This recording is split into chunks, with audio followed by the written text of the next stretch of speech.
Olá cavaleiros e amazonas, bem-vindos ao canal Sempre Quis Saber. Aqui quem fala é o Wesley. No vídeo de hoje trago para vocês o capítulo 4 de Goldcent Arishatra. Lembrando que essa história é feita por um fã brasileiro e também, galera, esse é o último capítulo da obra, então assista até o final que vamos ter algumas explicações. No mais, recado dado, já clica aí no gostei, se inscreva no canal, ative o sininho e bora para esse super vídeo.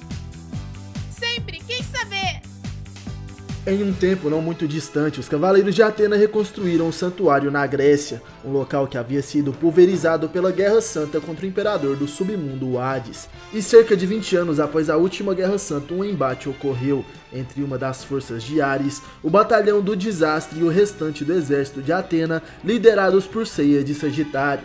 A duras penas, os cavaleiros foram condenados por uma terrível maldição que se manifestou de uma forma silenciosa. Ela atingiu os guerreiros e até mesmo a deusa Atena, que até então era Saori Kido.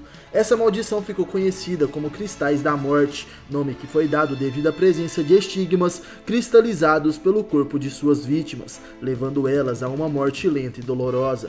O combate entre os dois exércitos custou a vida de diversos cavaleiros, porém mesmo a derrota do exército inimigo, houve uma enorme baixa por parte dos cavaleiros de Atena, pois muitos guerreiros ainda não estavam preparados para assumir como uma nova geração. Com o passar dos anos, os mais poderosos foram caindo um a um, devido ao poder implacável dos Cristais da Morte, os mesmos que levaram Saori.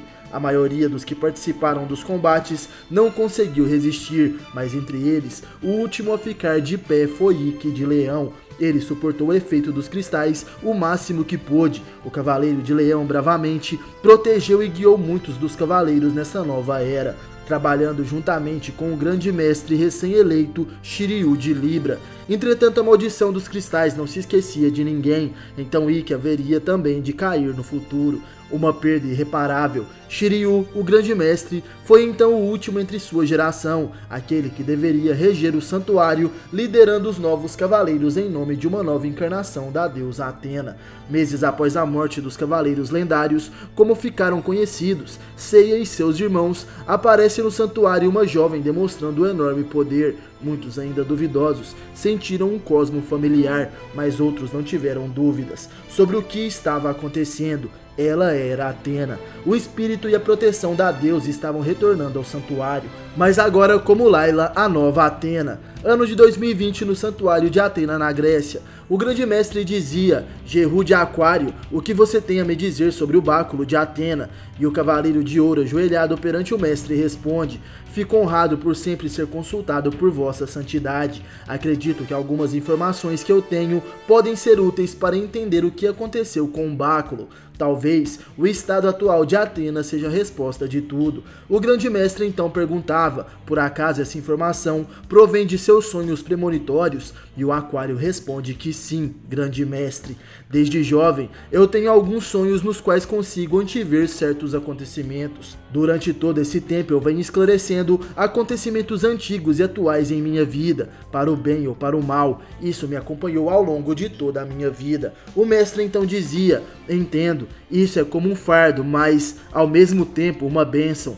E Jehu continuava contando sua história. Desde minha infância, eu tento compreender estes sonhos, buscando seus significados, e atualmente tento interpretá-los me baseando em símbolos, locais, elementos e também conceitos, como os povos antigos. Lembro-me que antes de meu mestre morrer, sonhei com uma enorme geleira se partindo ao meio, num lugar semelhante à Sibéria, mas o que senti durante esse momento foi a sensação de estar perdendo alguém. Em outro sonho, uma luz se distanciava enquanto eu corria em sua direção. Ali eu sentia a mesma tristeza, o que depois viria a culminar com o desaparecimento da minha irmã mais nova. Nesse momento, o grande mestre se pronuncia: estes são sonhos aos quais muitos não dariam importância, mas levando em conta quem foi teu mestre e onde treinaste, não percamos mais tempo. Diga a relação que acreditas existir entre teu sonho e o báculo de Atena. Nesse momento, Jehu começa a explicar o seu sonho. Bem, esta noite eu tive um sonho muito peculiar. Pode parecer sem sentido, mas sonhei com duas torres incompletas. Em cada uma dessas torres havia símbolos familiares. Por tudo que observei, eu concluí que essas duas torres seriam como Ares e Atena. Digo isso porque eu percebi que esses símbolos eram fáceis de se identificar. O primeiro era uma lança, já o segundo símbolo de Nike, a deusa da vitória, porém um tanto quanto desgastado, e de repente alguém dizia: "Isso significa apenas uma coisa, Athena está incompleta." Jehu então fica surpreso: "Mas quem está aí?" E o grande mestre dizia: "Então você resolveu aparecer, que oportuno." O cavaleiro de Aquário gritava: "Quem ousa invadir a sala do grande mestre?" E nas sombras entre os pilares vemos a silhueta de alguém, um cavaleiro de ouro, representante do signo de Câncer. Ele então se pronuncia: "Perdoem-me, cavalheiros. Eu estava ouvindo atentamente essa conversa e percebi que posso acrescentar algo de útil nesse assunto. Se vocês dois me permitem, né?" Jehu de Aquário fica indignado. Esse cara estava aqui todo esse tempo e eu não havia percebido nem mesmo a sua presença. Apesar de trajar uma armadura de ouro, ele emana uma aura sinistra. O grande mestre então nos apresenta aquele cavaleiro. É Sileno de Câncer, o mensageiro da morte. Como sempre, sorrateiro: "Sobre o que queres falar?"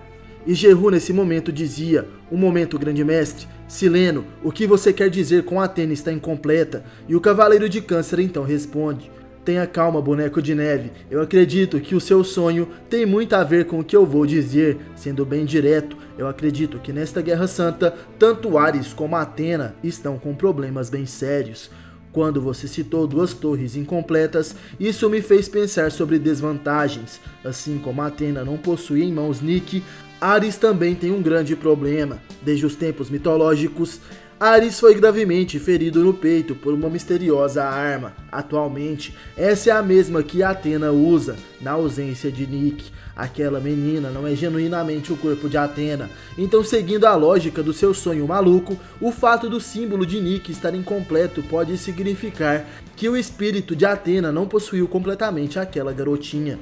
Jehu de Aquário dizia: "Athena não surgiu em seu corpo original, porque ele foi destruído. Então a única forma de renascer seria tomando um corpo humano. E também temos ciência de que Nike sempre está ao lado de Athena. Eu odeio admitir isso, mas você deve estar certo." Sileno diz que é isso mesmo, e o grande mestre se pronuncia: "Em suma, Nike está ausente, pelo fato de Layla não ter incorporado totalmente o espírito de Athena, é isso?" E Sileno então responde que sim, mas aqui eu gostaria de mudar um pouco o assunto, pois algo está me incomodando bastante.